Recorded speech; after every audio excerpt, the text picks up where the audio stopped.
अखिलेश यादव पूरे देश को चौंकाएंगे, अलीगढ़ से रिंकू सिंह को लड़ाएंगे। यूपी की सियासत को हिला देने वाली खबर, रिंकू को सांसद बनाने पर अखिलेश की नजर।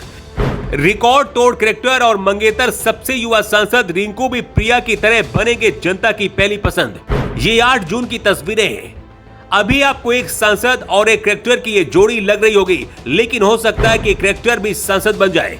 जी हाँ, रिंकू सिंह को लेकर अखिलेश यादव कुछ बड़ा सोच रहे हैं, जिसका असर 2029 में दिख सकता है या फिर 2027 में भी कुछ चौंकाने वाली खबर आ सकती है। रिंकू सिंह और प्रिया सरोज की सगाई की तस्वीरें और वीडियो तो आपने देख ही लिए होंगे। लखनऊ में हुए इस इवेंट में समाजवादी पार्टी के राष्ट्रीय अध्यक्ष और सांसद अखिलेश यादव, उनकी पत्नी और सांसद डिंपल यादव, एसपी सांसद जया बच्चन जैसे जाने माने चेहरे नजर आए।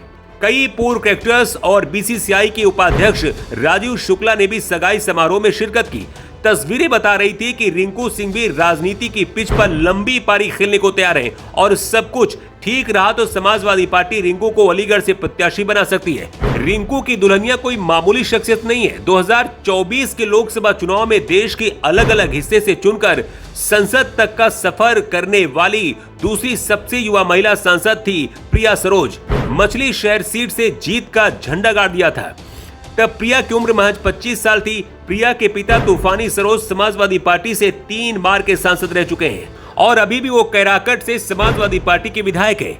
ये सीट भी मछली शहर में आती है। जब 2024 के चुनाव का ऐलान हुआ तो समाजवादी पार्टी पहले प्रिया के पिता तूफानी सरोज को ही मछली शहर से अपना उम्मीदवार बनाना चाहती थी, लेकिन वो पहले से ही पार्टी के विधायक थे। ऐसे में पार्टी के अध्यक्ष अखिलेश यादव ने प्रिया सरोज को एक मजबूत विकल्प के तौर पर देखा। प्रिया सरोज चुनावी मैदान में उतरने को तैयार हो गई। प्रिया ने नोएडा के एमिटी यूनिवर्सिटी से लॉ की पढ़ाई की है।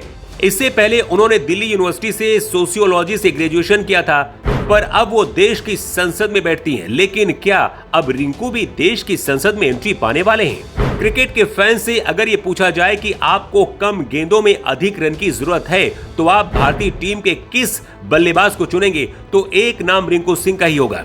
इसलिए रिंकू सिंह की लोकप्रियता को अब अखिलेश यादव भी भुनाने जा रहे हैं। 2027 में रिंकू सिंह साइकिल की सवारी करते नजर आ सकते हैं। अगर ऐसा नहीं हुआ तो अखिलेश यादव 2029 में रिंकू सिंह को अलीगढ़ से सपा के टिकट पर चुनाव लड़ा सकते हैं। अलीगढ़ से इसलिए क्योंकि रिंकू सिंह भले ही आज पूरी दुनिया में मशहूर हैं, लेकिन इनका ताल्लुक रहा है यूपी के शहर अलीगढ़ से, जहां 12 अक्टूबर 1997 को खान चंद सिंह के घर रिंकू सिंह पैदा हुए।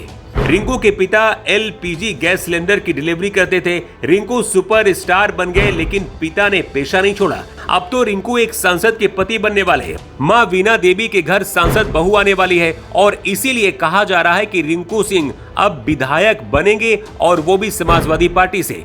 वैसे भी 2024 के चुनाव में 37 सीट जीतने के बाद सपा के हौसले 7वें आसमान पर हैं और अब रिंकू सिंह के जरिए अखिलेश यादव सियासत में कामयाबी की नई किस्मत लिख सकते हैं। अगर आप सोच रहे हैं कि रिंकू सिंह टीम इंडिया से खेलते हुए राजनीति कैसे करेंगे, ये तो नामुमकिन है, तो रुकिए जनाब, आप गलत हैं।